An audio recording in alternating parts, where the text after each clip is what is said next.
আপনি কি কখনো আপনার জীবনে জর্ডান নদীর মতো একটি বাধার সম্মুখীন হয়েছেন, এমন একটি বাধা যা অতিক্রম করা অসম্ভব বলে মনে হয়? চাকরি হারানো বা সম্পর্ক ভেঙে যাওয়ার মতো মুহূর্তগুলো অসহনীয় মনে হতে পারে। কল্পনা করুন যদি বিশ্বাসের একটি পদক্ষেপ এই কঠিন চ্যালেঞ্জগুলোতে অলৌকিক ঘটনা ঘটাতে পারে। সেই প্রথম সাহসী পদক্ষেপই হল বিশ্বাসের কাজ। 2 রাজাবলী 2:7 আগস্ট নবী ইলিয় জর্দান নদীর সামনে দাঁড়িয়েছেন।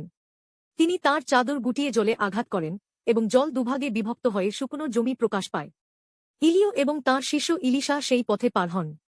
এটি শুধু একটি শারীরিক অলৌকিক ঘটনা নয়, এটি ঈশ্বরের শক্তির প্রমাণ এবং নবীদের বিদ্যালয়ের শিষ্যদের সামনে ইলিয়ের নেতৃত্বের কর্তৃত্ব নিশ্চিত করার একটি মুহূর্ত। জর্ডানের বিভাজন বিশ্বাসের মাধ্যমে অসম্ভবকে ভেঙে ফেলার একটি শক্তিশালী প্রতীক। হিব্রু শব্দ নাখা আঘাত করা শুধু আঘাত করার অর্থ বহন করে না, বরং বাধা অপসারণের অর্থ বহন করে। আজ আমাদের জন্য এটি অর্থনৈতিক কষ্ট বা ব্যক্তিগত সংকট অতিক্রম করার মতো। বিশ্বাসের কাজ অসম্ভবকে সম্ভব করে তোলে। জর্ডান নদী, যার অর্থ নিম্নগামী নদী, মৃত্যু এবং নতুন শুরুর মধ্যে সীমানার প্রতীক।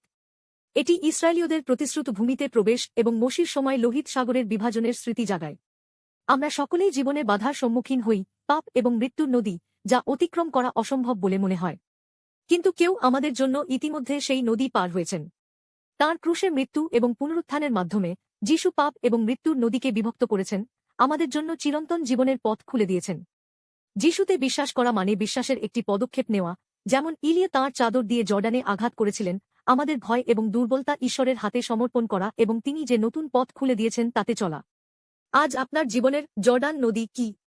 আজ সাহস করুন। যিশু খ্রিস্টে আপনার পথে বাধা দেওয়া সমস্ত বাধা বিভক্ত হবে এবং আপনার সামনে একটি নতুন পথ খুলে যাবে।